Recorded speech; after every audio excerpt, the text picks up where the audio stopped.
Okay, so we have a new episode of Legends and Leaders, and today it's great to have Keida here. Keida, you've created a pretty interesting business, Soulmate Customs, that's really helped a lot of people with their relationships. And what you've done is you've gave people a way to take their incredible memories and put them onto real products and really take the exact moment. You take an image, you make an outline from that, and you can put that onto pretty much anything. So I'm excited to have you here and to get into your story.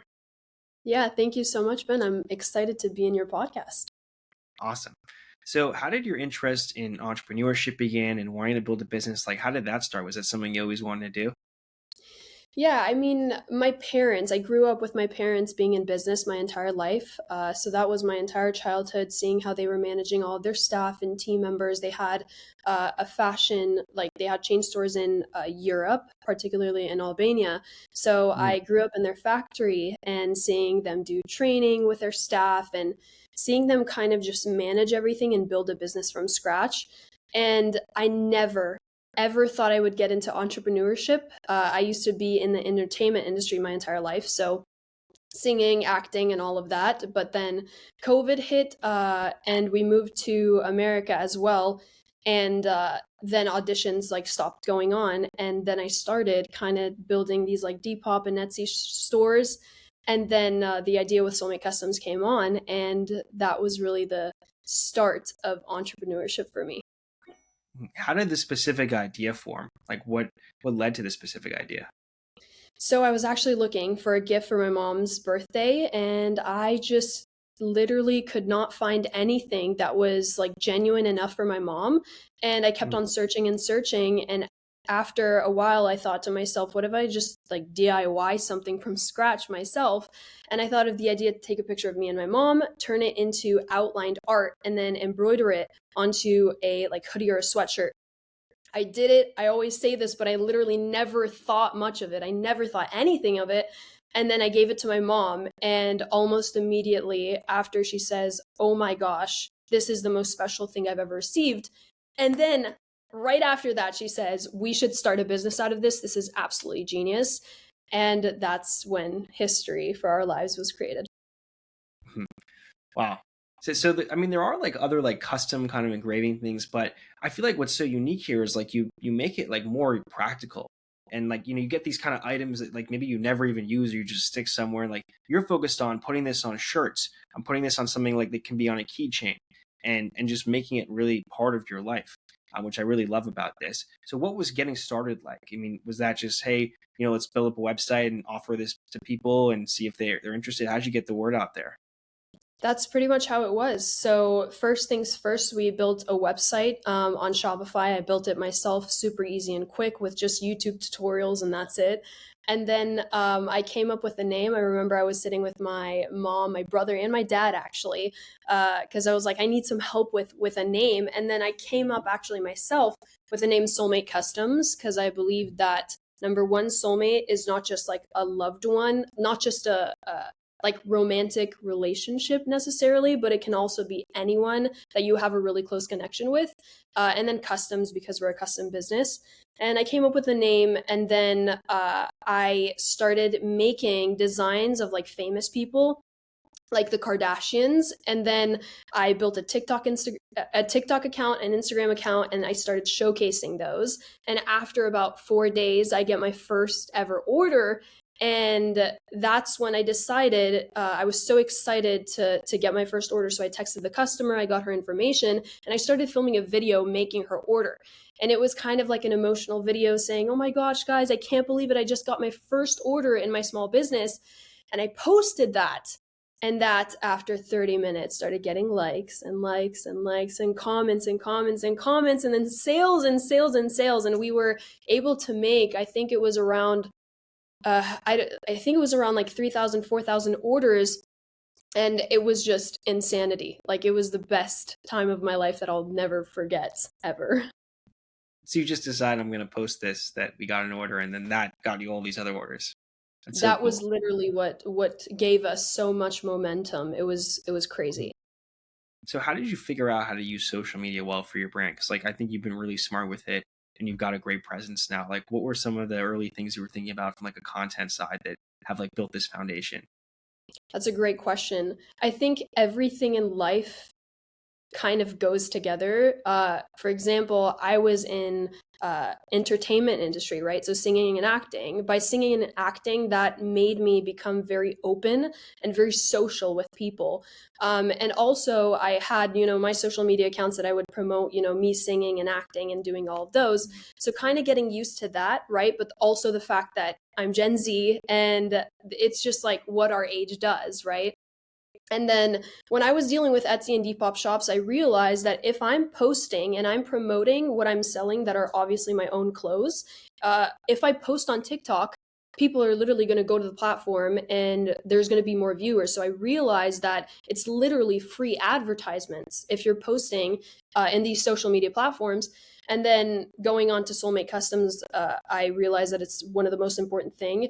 I know with having an Etsy shop, Etsy will promote you, but if you have your own website, it is completely and fully up to you to do marketing.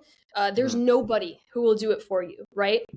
So that was a scary aspect of it. But then I realized that really social media, it's free. So then I started doing videos, and I realized the more videos I post, the more people are going to come in and watch your stuff. And then I started being consistent. And up to this day, we continue posting 5 to 7 per day. And my goal for this year is actually consistently 10 per day or more. So 10 videos per day. on, I think it's 7 different platforms now, including Rednote, which is the newest thing. So 7 different platforms. So you're producing 10 videos a day. You want to get to 10 videos a day on 7 different platforms. That's a lot of Yes. stuff. How do you Yeah. get that done? Yeah. I mean, first things first, I personally don't take more than 10 minutes to make a video. If it's taking me more than 10 minutes, I will continue on to the next idea. So for us, I've realized that consistency is the most important thing. It is a very tough balance of having consistency and quality, but consistency has been the most important thing and the biggest lesson learner for me, because no matter if you're feeling bad or if you're feeling not so pretty that day or if you're just feeling down, as long as you're consistent with posting every single day, that's literally just views. Even if you don't have good ideas, video ideas, simply just post it. Be consistent so you're always constantly in people's eyes, has been the biggest thing for me. And of course, being consistent just taught me how to use social media even better. So it's like that crazy experience I've gotten in the past 3 years. I think at this point, I actually calculated with my mom. You know how people say in order to become a pro, like you need 10,000 10,000 hours of work, right? Yeah. I'm at 9,500 and something.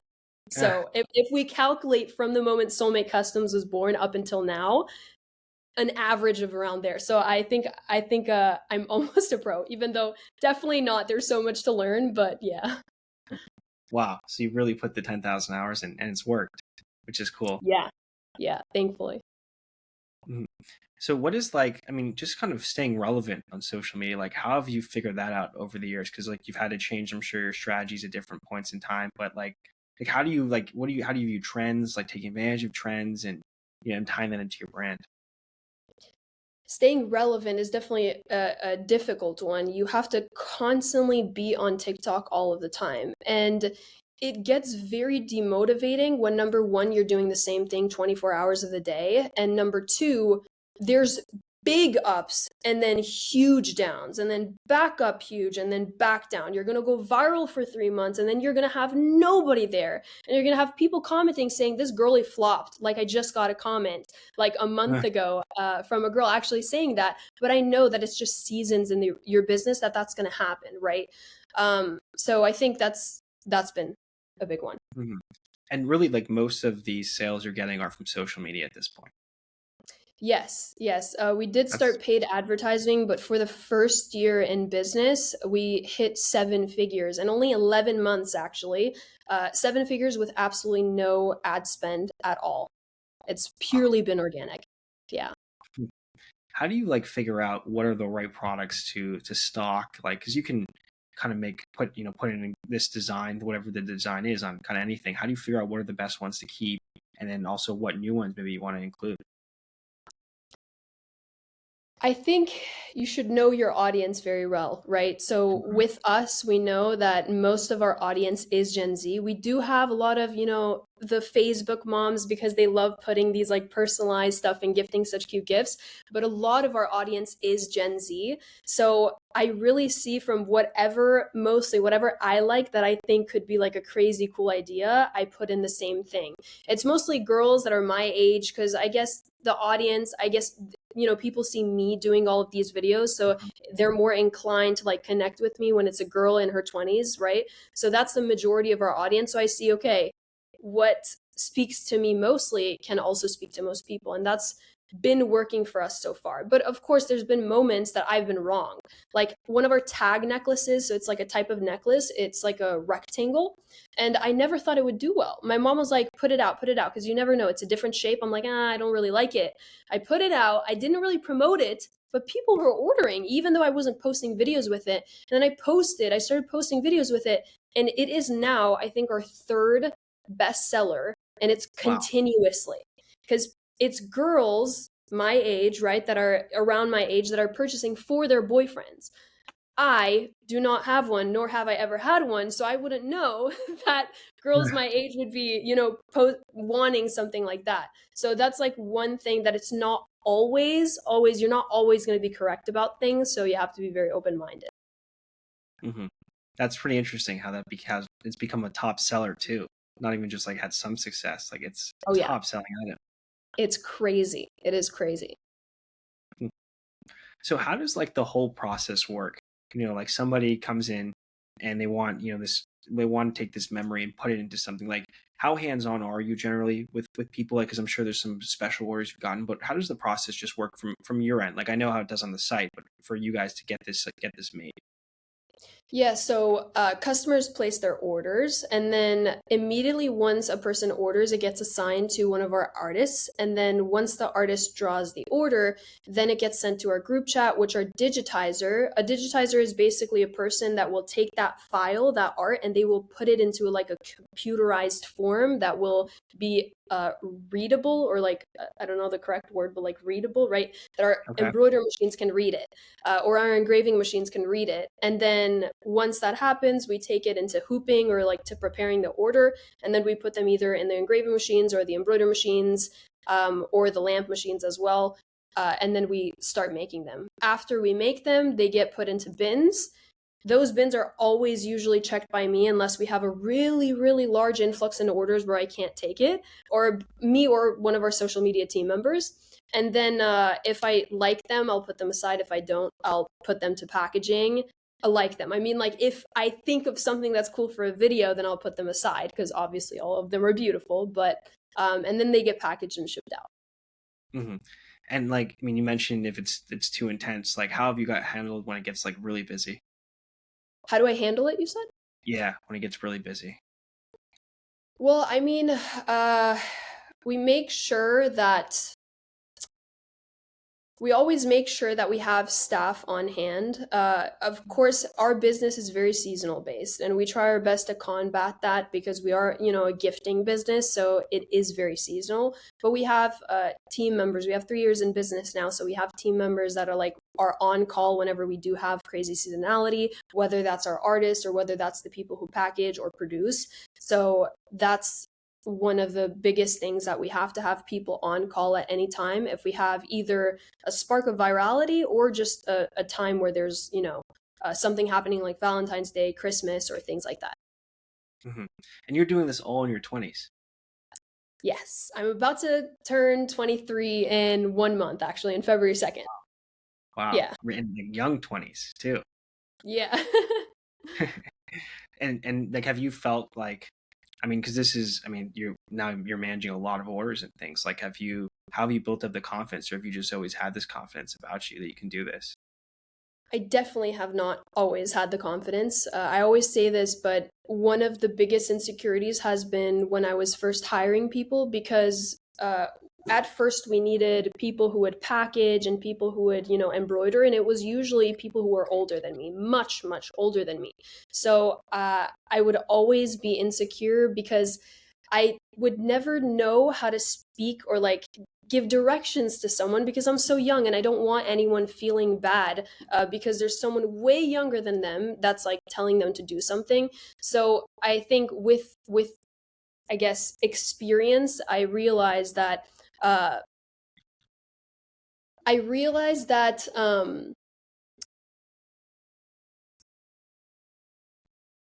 mm, got a brain fart there. That's okay. Experience you're talking about how like you're giving orders to people sometimes that are older than you, and then you realized it's like we changed over time. Yeah, yeah. I guess you just get used to it over time, right? You just get used to it over time. That's one thing that I've been insecure about, but of course, like now it's much, much better. I read a lot of books, and now I've realized that uh, in business, as a business owner, you have to be a really good leader. And being a leader is basically being a teacher.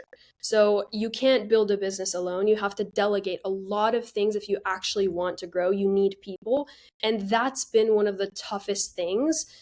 Teaching myself how to delegate tasks and uh, kind of multiply people, right? Bring the best out of them has been one of the most important lessons that I'm still continuing to learn.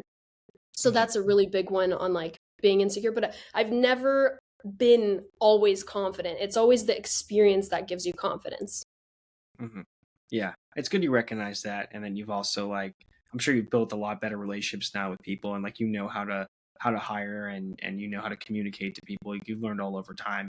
I mean, only it's been only a couple of years, but you know you can learn fast.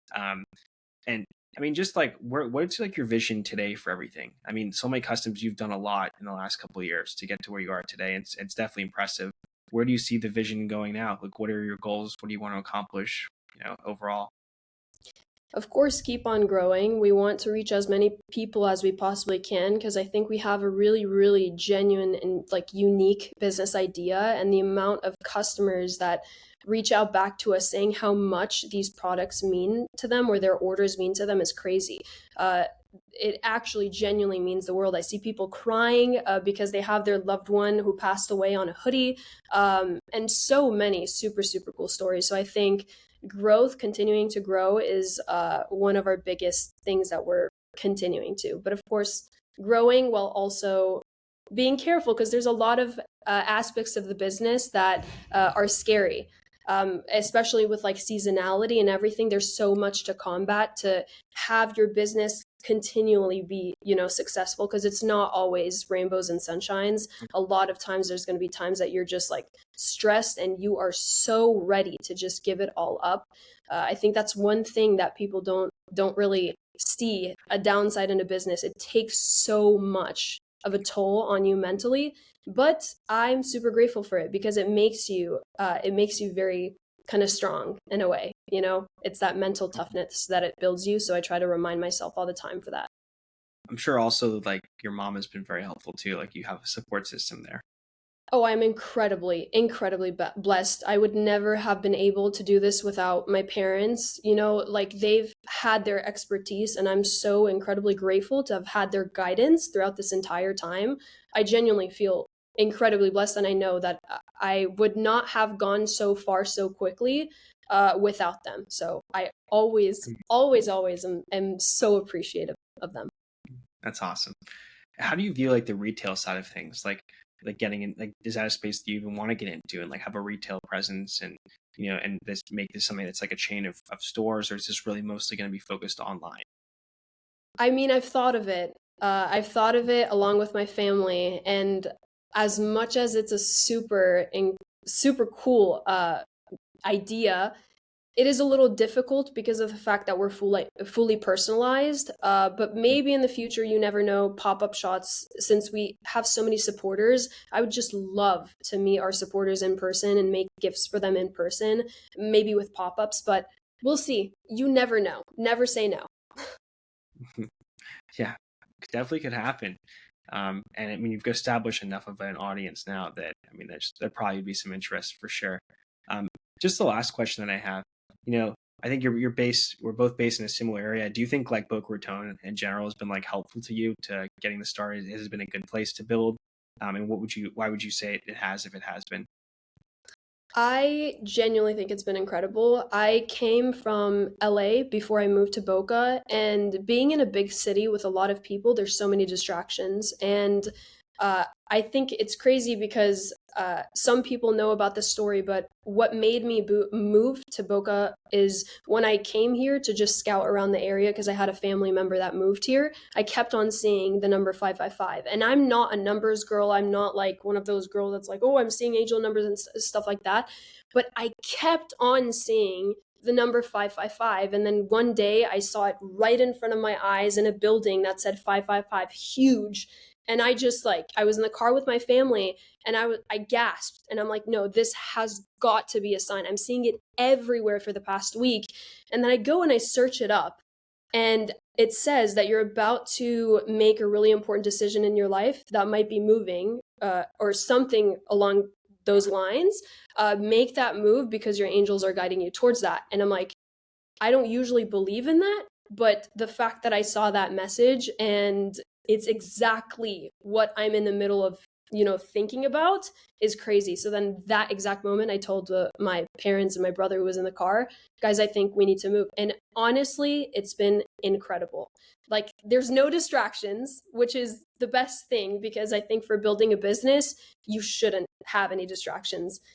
Thankfully, I have only like two friends, and then there's a lot of business people around because there's like Miami, there's Palm Beach, but other than that I can just work, and that's all I need right now. Work, family, I'm just in that mode that I'm just super focused. So Boca's been really incredible for me. That's awesome. I view it the same way. It's an incredible place to focus. And if you want to go get some action and do something, Miami's happening, Palm Beach is happening, and Boca's right in between and close by. But it's just so Exactly. clean, so great to be in. Well, thanks for So taking the time and doing this. I think you built something pretty awesome, and I'm excited to see you continue to grow. So wish you much success, and thanks for coming on. thank you so much for having me.